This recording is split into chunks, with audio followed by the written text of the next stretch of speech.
It's been about 2 months since Paladins update OB64, known as Cards Unbound, released on PC.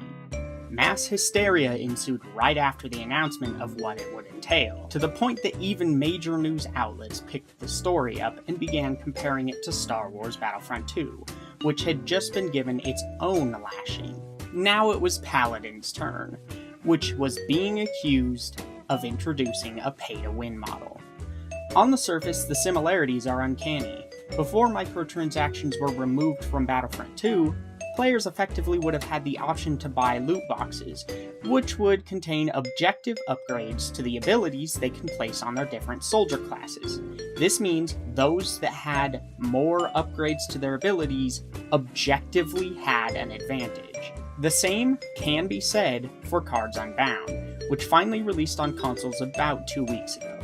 Players can spend real money to buy chests, which will contain cards. Instead of unlocking the use of these cards, as it did before, now everyone has access to every card from the beginning. So finding duplicates in chests instead gives that card experience, eventually leveling it up and making it more potent. These upgrades make the card objectively better. Previous to this update, you weren't at a disadvantage necessarily if you were missing a card, because any cards you did have, you could fully upgrade within your loadout. So as long as you had a card that somebody else had, you could make it as strong as they could. For anyone who had previously played the game, they were lucky enough to be given a level boost to their cards, most of which start at level 4 instead of level 1. This means players like myself are given a tangible advantage even when against someone using the exact same cards at lower levels, unlike before. This can turn mildly powerful abilities into unstoppable forces of nature if you set your loadout up right. And that's not exactly difficult, since the loadouts of the pros are just a click away. Now let's be honest, Paladins isn't a completionist's game, and that's fine. Tallying the time it would take to max out every card for every character is dishonest. It's clickbait, because in reality, most players only play a small handful of champions anyway, and as long as they keep playing these champions, they'll keep exclusively leveling cards for these characters only. So it doesn't matter as much that the time investment to unlock everything is insane, because the time investment to max out every card for a few characters is rather small. These types of unlock everything tallies work for games like Battlefront 2 and Rainbow Six Siege because these games lock entire mechanics behind a large grind. You can unlock every character in Paladins at this point in a minuscule amount of time compared to these other games, and with Cards Unbound, every card is now unlocked from the start. Not to mention, buying a $20 pack guarantees that you don't even need to unlock characters as they come out, ever again. Sounds sketchy until you remember that the game is free otherwise. No, the only thing time does in Paladins is increase the effectiveness of your abilities, not give you new ones. In Battlefront, you're being asked to grind for content you already paid for, and they were trying to ask you to pay to unlock that content you just paid for, before people put their foot down anyway.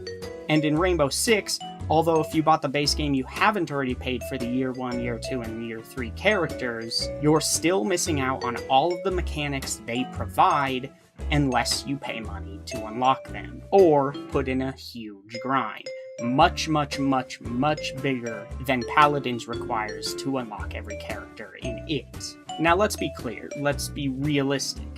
Having better cards does not make you a better player. Someone who has fully leveled cards isn't guaranteed to dominate if they don't have the skill and understanding to back it up. But it will mean they have a buffer that automatically makes it more difficult for truly talented opponents to deal with them. And this actually sounds kind of alright. When matchmaking screws up and sets your high-level team up with a noob healer, it is a comforting thought to know that their cards should make up for the weaknesses they have in skill to some degree.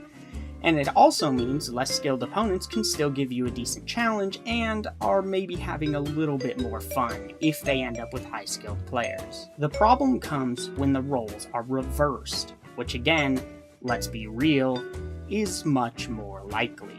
Better players are more likely to play more, which consequently means they're likely to have better cards. suddenly the advantages of the skilled player are doubled. And unfortunately, the problem maintains strength for most of the power gradient, because there's still an issue when two equally skilled players have different level cards. And this problem won't go away. As it stands now, it will only get worse. Hi-Rez has designed in a toxic form of pseudo-power creep. The longer Cards Unbound stays a thing, the more disparate the loadouts will become between longtime players and new players, meaning it will become impossible for most new players to compete eventually. It's similar to the problem Call of Duty faces and used to face to an even higher degree, where the people who knew the maps, knew the right loadouts, and knew what the best kill streaks were had a tendency to snowball their effectiveness, and new players were left without any ability to compete. Of course, Hi-Rez, for good reasons unrelated to this, locks out competitive mode until you've played a pretty significant amount, and their plan is to make competitive mode the only place where players can play with forced balancing in their loadouts and still gain gold, chests, complete quests, etc. So the problem becomes new players are stuck duking it out in the Unbound modes because they don't have access to competitive, and that sees them at an enormous disadvantage. This imbalance all but ensures that the long-time viability of Paladins is dead, because it'll become increasingly difficult to bring in new players and keep them playing, if every game sees them getting stomped. But wait, I hear you saying, doesn't this balance itself out anyway due to matchmaking systems? If they keep losing because of their cards, players will be matched with increasingly less skilled players until it evens itself out anyway, right? In this, you would be theoretically correct. But the problem is, as far as any games I've seen, there isn't yet a matchmaking system that effectively balances for heavily team-focused mechanics. So yes, losing often against players with better cards will see you being matched against players with weaker cards and skills. But in team-based games, this usually comes with the side effect that you're also suddenly being matched with people who don't play as a team either. You almost have to think of it like a bad sports pool of players. The better you do, the less likely you are to run into an entire team of uncooperative players. And unfortunately, the worse you do, the more of these lone wolves you'll run across. So effectively, players with weaker cards are being punished and forced to play with the junk players who do nothing but pick Victor and try to snipe people in the back while avoiding the point like the plague. I'm going to be upfront with you. I don't think this is an insidious scheme to make more money at the expense of the game. I do believe Hi-Rez when they say they implemented these changes in order to give players access to a more bombastic core mode, where the intensity of matches is ratcheted up to 11. Why do I believe this? Well, because it's actually extremely cost ineffective to spend money on chests to level cards. Every day, the first win you get with a champion gives you a chest specifically for that champion. It will only give you duplicates of their cards, and it gives you one more card than a regular chest, to compensate for the fact that you can't get cosmetics from it, but that's neither here nor there. On top of that, nearly every time you level a character, you get one of these chests. And the non-microtransaction currency cost of Radiant chests is just as low as it was before Cards Unbound as well, meaning just a couple of hours of play completing daily quests could see a player getting enough gold to open maybe 3 to 5 Radiant chests or more, on top of the champion-specific chests they'll get, which stack even higher if they play a lot of champions. Had Hi-Rez really wanted to force people to spend money to compete, they would have made that the easiest and most logical solution. It far and away is not the best option as of now, which runs counter to the idea that they're trying to scam people. I also don't believe they're stupid. I think to some major extent they understand how dangerous it is to make your game this potentially unbalanced. What they'll do about it from here, we've yet to see. Though it's also not exactly difficult to see how they could have done this better. Instead, offer up an extra mode called, say, Deity Mode or something, where the power of the cards in your loadout are all maxed and leave the regular mode and traditional loadout system intact instead for your main modes. In the end, the Paladins Cards Unbound update isn't pay to win, strictly because of the balance. It may sound insane on the surface, with the game coming across as if you'd need to play for years in order to max out a character's cards. but in practice it's not that bad, not even close. What it is, though, is instead play to win.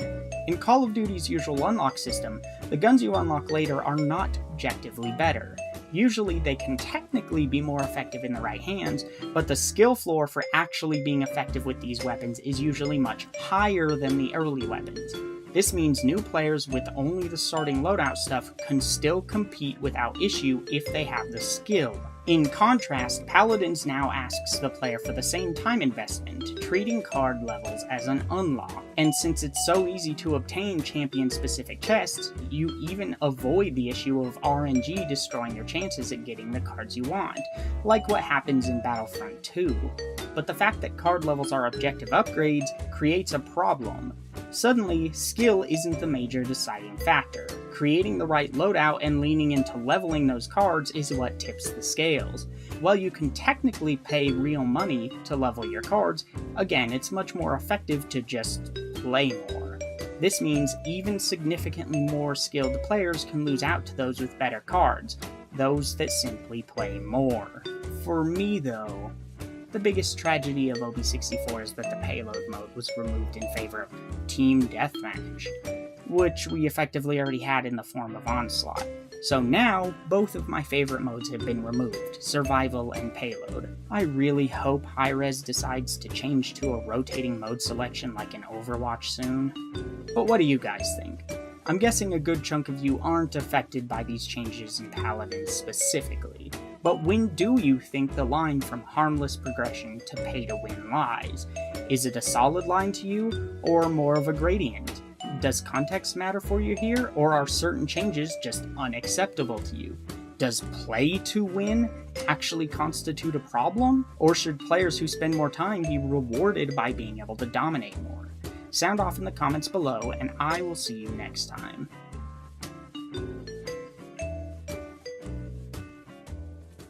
Hey, thanks for watching this video. If you're interested in another one, here's the last one that I uploaded. You can also follow me on Twitter or subscribe by hitting the subscribe button.